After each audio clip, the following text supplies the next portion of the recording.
Well, good afternoon. This is the second program in a series called Music for Seniors and Shut-ins, being filmed during the time of COVID-19 when seniors in care homes particularly not only have lost so much in terms of human contact and chances to go shopping or have concerts in or whatever, but also have had a terrible time with COVID itself invading their premises. One of the small ways one can help is by providing entertainment online. And we have a theme song for it. You'll hear it every time if you listen to these programs. The more we are together, the happier we'll be.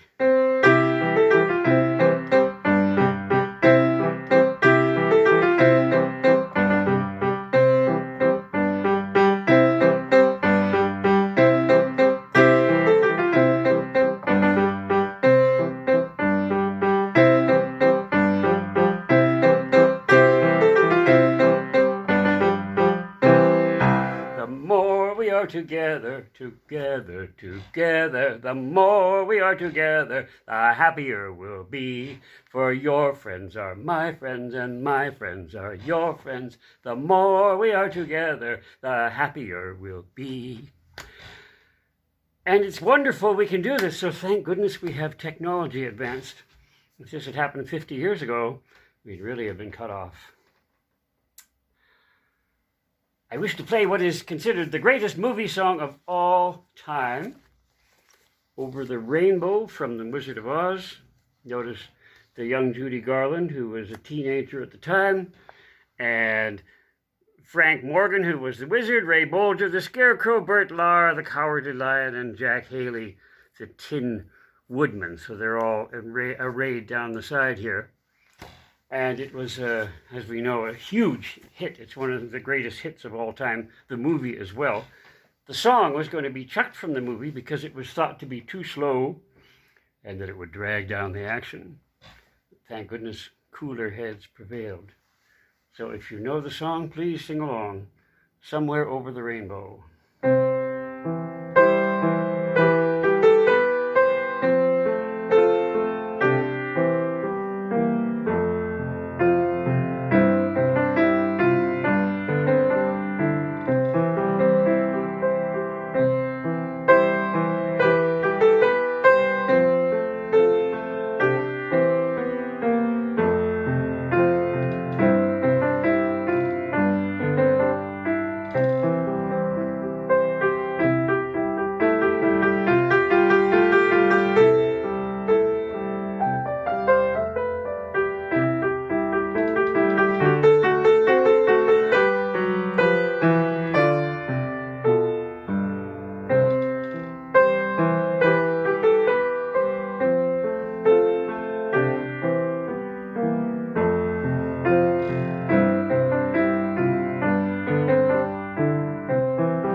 Now, behind the scenes of writing a song like that, it has good melodies often have a skeleton, and the flesh of note decoration is hung around them. And if you listen to this, somewhere over the rainbow, way up high, there's a land that I've heard of once in a lullaby. So the skeleton of this scale, of this song, is simply a scale. And then all the beautiful ornamentation fits around it.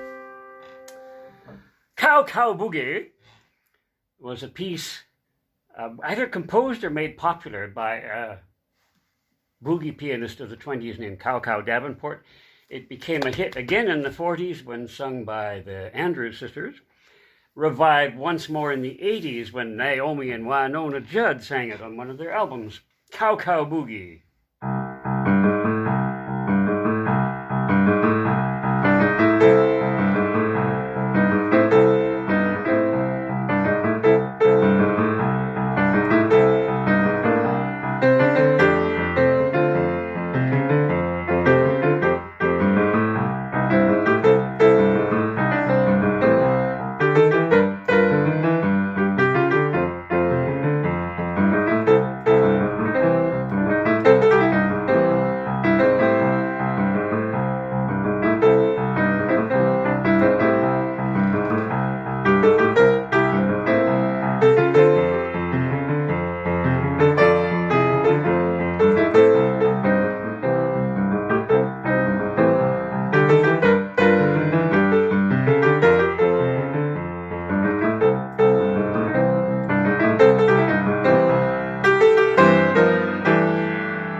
Now, those of you who have seen Program 1 noticed I was considerably more shaggy, and I think I can show you why.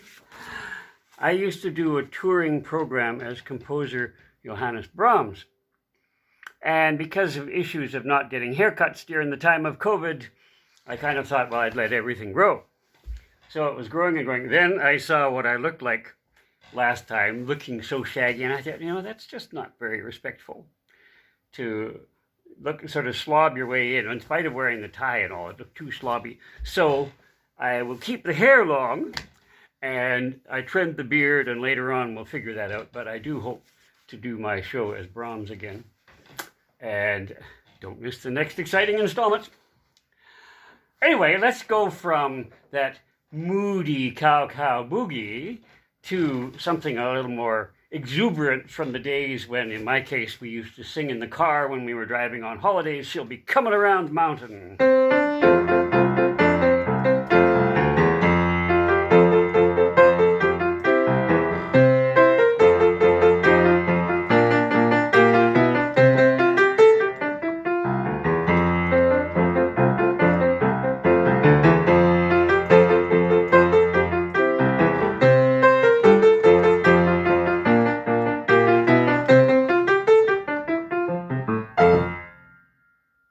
So there.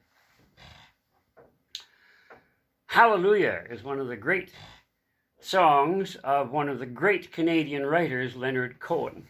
So let us play Hallelujah.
The Sound of Music, one of the great musicals of all time. In fact, the music is here.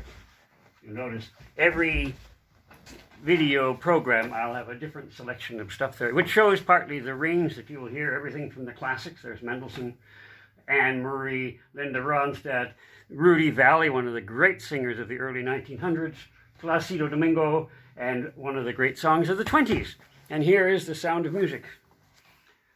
Julie Andrews won an Oscar for Mary Poppins, and the reason that happened is because Jack Warner would not let her recreate her created role in My Fair Lady. He got Audrey Hepburn, who didn't want to do it until he said to her, listen, it will be either you or actress B, but it will not be Julie Andrews. Then, of course, Julie Andrews won an Oscar, and it made Jack's, he had to eat crow, let's say. However, then Julie got to be in this wonderful movie. So she was in two of the biggest movies of the 60s. This one of the biggest of all time. So let's do two contrasting pieces from her. One is The Lonely Goat Herd, sung when puppets are involved. Here it is.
Now, I should say that Jack Warner was the head of Warner Brothers. Warner Brothers did the Bugs Bunny and all sorts of movies and this and that, and he was the big boss, and he thought he knew what was best. Didn't work that way in terms of Julie Andrews, that's for sure. The next one I dedicate to Alice, who lives at the Pines, one of our seniors' homes in Kimberley. I play every chance I get at seniors' homes or sing at them. And Alice is 101, and she is from Switzerland, and she can still sing the words to Edelweiss on pitch. And here we go, in dedication to Alice.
Let's go from the sublime to the slinky.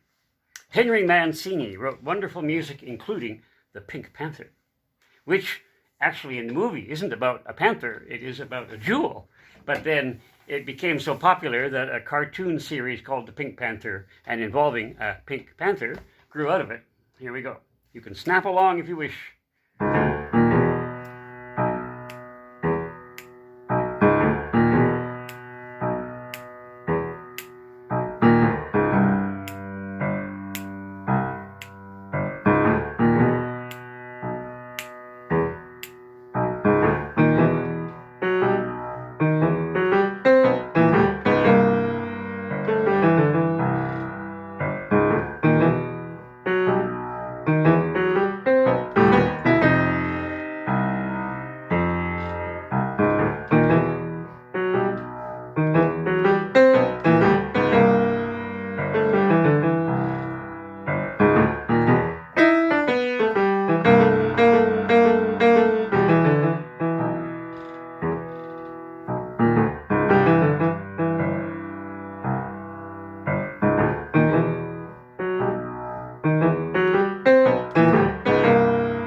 Now I wish to honor the care workers who spend so much time with seniors, with shut-ins, with those in hospital, at considerable risk to life and health.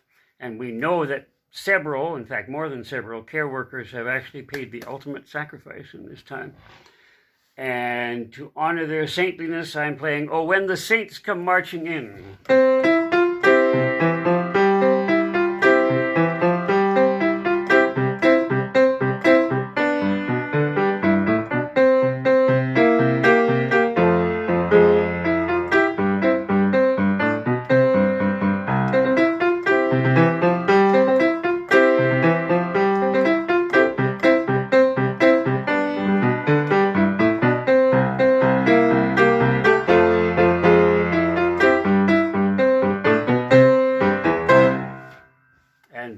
Blessings to all of them for being there for us and for our beloved people in care. I have a pocket favorite or two, well, several actually, and one of them is a piece from the 60s called The Last Waltz, and it was sung by Engelbert Humperdinck. Now, I forget his real name, but that isn't it. That was the name of a German composer of the 1800s who actually wrote Hansel and Gretel, the opera, which includes that wonderful song, "Now I lay me down to sleep." So he took that name as a stage name, and he sang this song. This is a sort of torch song, carrying the torch for a love that was lost. And here it is.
car and murder that one emotionally.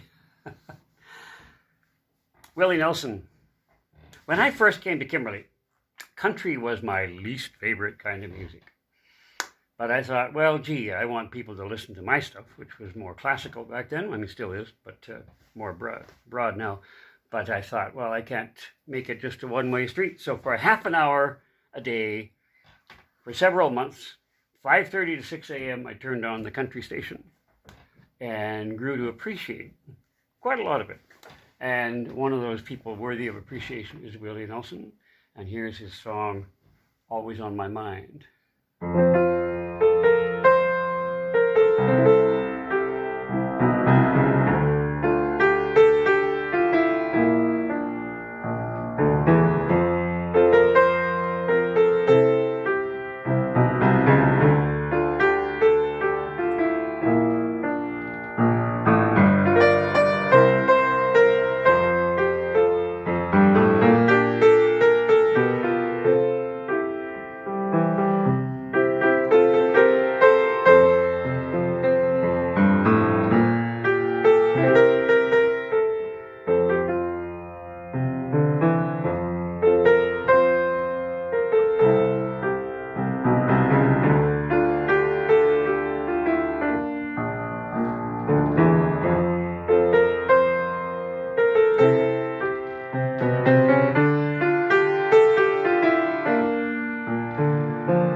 How much is that dog in the window? The one with the waggly tail. How much is that dog in the window? I wonder if that dog's for sale. Oh, where has my little dog gone? Oh, where can he be? With his ears cut short and his tail cut long. Oh, where can he be? Somewhere around here, I have, in fact, I know I have, here it is, Patti Page, who sang How Much Is That Doggy in the Window? There she is. And you'll hear more of Patti in a future episode. Elton John, the great Elton John, wrote the music to The Lion King and his song, Can You Feel the Love Tonight? I believe it was this song. If not, it was The Circle of Life that won the Oscar that year. And I believe the whole score won an Oscar as the best movie score. So can you feel the love today, let's say, because I'm feeling love for all you wonderful seniors and shut-ins.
Well, let's end with two songs. One, people who watched TV during the 50s will remember, and all we kids, I was a kid in the late 50s, would wear our coonskin caps, late 50s, early 60s, because of Davy Crockett. Now, Davy Crockett is the theme song, and it was a Walt Disney production. And although we didn't realize it on the TV, this song actually has 17 verses. Can you imagine learning 17 verses of Davy Crockett? So I think we'll just do two.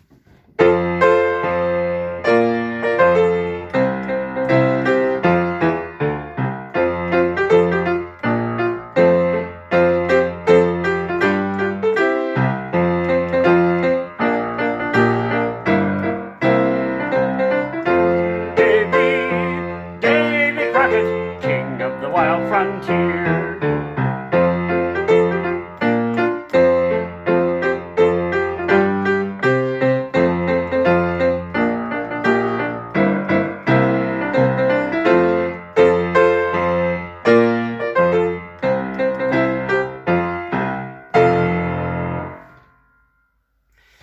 So, Lion King was a Disney presentation. Davy Crockett was a Disney television presentation. And in honor of Disney, I'm wearing the Seven Dwarfs tie. And the other reason I wear a Seven Dwarfs tie is because of my Snow White reputation. With which gross, silly humor, I will finish, not gross, but silly humor, I'll finish off with a piece written by Jenny Wilcock. She was 14 when she was a student of mine here in Kimberley about 30 years ago or something. And she wrote such a friendly piece. I like it to be the finisher, just as More We Are Together is the opener.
Thank you all for this marvelous time, and we'll meet again.